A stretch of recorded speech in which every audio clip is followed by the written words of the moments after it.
She whispered through the crack in the wall, "Listen, do you hear me? I'm still here. I'm still here. Do you hear?" She stretched her hands outside. Less than 5 minutes, that's all the time my hands have to tell you what those hands told me. Less than 4 minutes and 30 seconds for me to convey to you that this girl did not make it home. She left that morning, reassuring her worried mother in Farsi that she would be all right. "Na Mamanjun, I will not get close to university.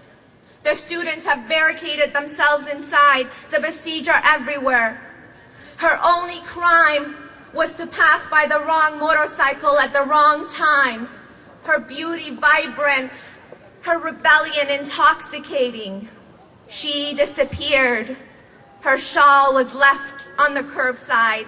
15 days later, her worried sick father received an anonymous phone call that her daughter has a moral problem, and her nearly unconscious body can be found among thousands of others in the hospital. Less than 3.5 minutes left from my hands to tell you what her hands told me.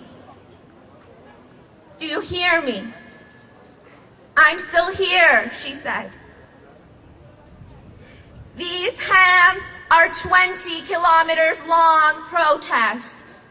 These hands, locked in thousands of other hands, make human chains. No, they can't beat us. These hands are protection. Unbreakable. Unlike the bars of the prisons they lock us in, these hands grip the torch of victory until the Olympic of equality, maybe even to a soccer game.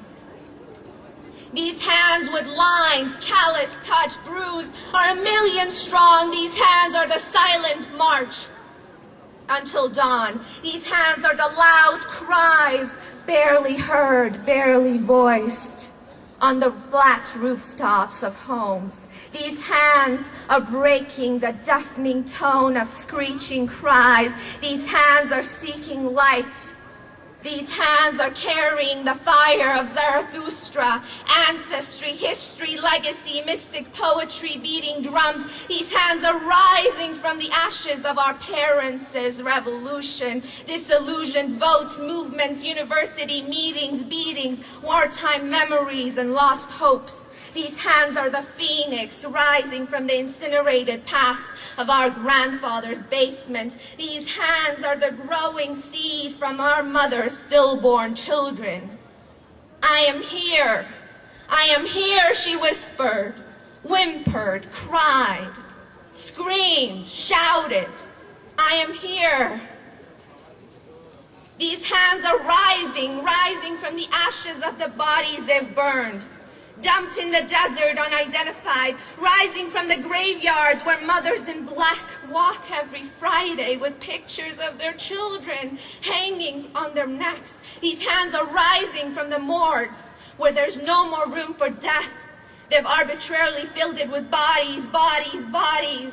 Rising from the stadiums turned into detention facilities, rising from students who are kicked out, locked up, sent out, exiled for intellectual debate, rising from beaten journalists, professors, shot down papers and magazines, rising from the foul smell of destroyed photographs, tapes, rising from false confessions and shattered dignities, rising from Evin 209 and Gohardash from the massacre of '88.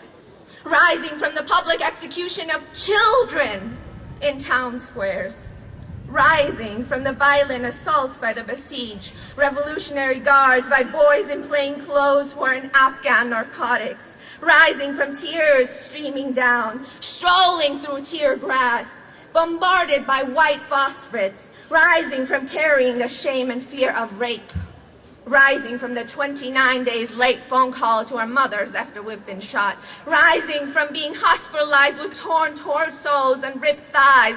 Rising from toleration for moral police and moral codes. Rising from the assault on the humanity of men, women, children, young and old. Rising from the perversion of clerical authority. From the iron grip of Holy Scripture. Rising from intimidation and scare tactics. Rising from one single color to embrace the full picture, rising into action verbs, collaborated civil disobedience. I am here. I am here. There is no question or debate. It was not a democratic election. These hands are rising from sedation, apathy, cynical submission. These hands are rising, waking from our slumber.